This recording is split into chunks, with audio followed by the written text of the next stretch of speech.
Welcome to this month's edition of In Touch. Today we're at the Dolby headquarters to talk about digital cinema.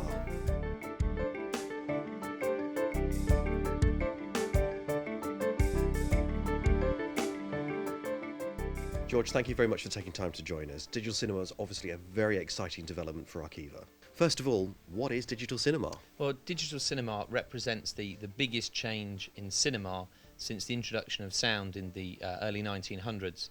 And really, it's an industry that hasn't moved very far in a long time and is now running very quickly to catch up with technology. So digital cinema can be thought of as the analog to digital switchover happening within cinema. Is delivering digital cinema the same as delivering a television channel on Sky?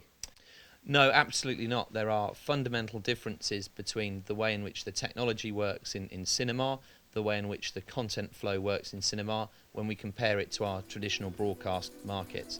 So rather than being broadcast live, where an audience watches it all together, you have this content sent from one place or multiple places to each cinema where they can play it back to their audience on a individual time basis. What role is Arqiva playing in digital cinema? I think Arqiva's position can be summarised not as the supporting actor. We're very much a back of house role.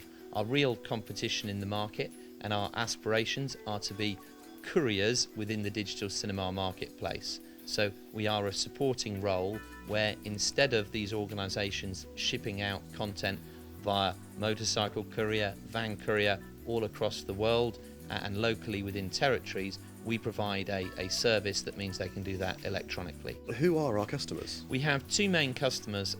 Firstly, the media distributors, people such as Dolby. Others could be people like Technicolor or Deluxe. We use them as our route to market, that we provide the electronic pipe between them and the cinema for sending the content. The other customer are those companies that install the digital systems within cinemas. And we are providing them a telemetry, a two-way network that allows them to remotely monitor and manage that projection equipment. It also allows them to return the audit logs of what was played and where to the Hollywood studios, which is an important factor in digital cinema because they use those audit logs within a currency called the virtual print fee. We're here at the Dolby laboratory and they very kindly allowed us into their cinema. But Dolby we associate with sound. What are they doing in digital cinema?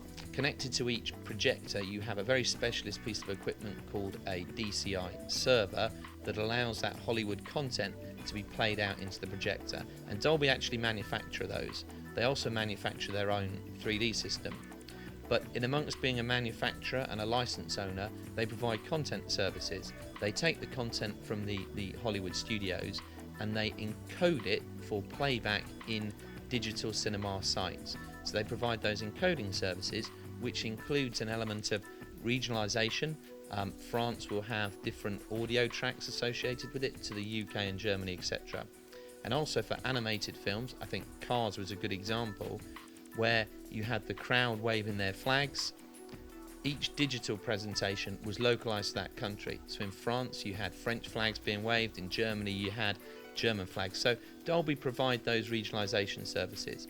At the end of that chain, they copy it onto hard disk and book a courier, and that's why we're working with them, because instead of booking that courier, they're working with Arqiva to deliver that content electronically. Once the investment has been made into digital, what other things can a cinema do? Once a cinema is digitally enabled and once we've installed our network, they're able to receive what are known as live alternative events. It's anything from the Metropolitan Opera, which we've been broadcasting for a couple of years now, to live pop concerts. Take that, The Who, Genesis, U2, they've all done them, and that's a growing market. Now, what's next for digital cinema? It seems the people here at Dolby are running an awful lot faster than anybody else, and you've got some rather clever 3D glasses there. Yeah, that's right.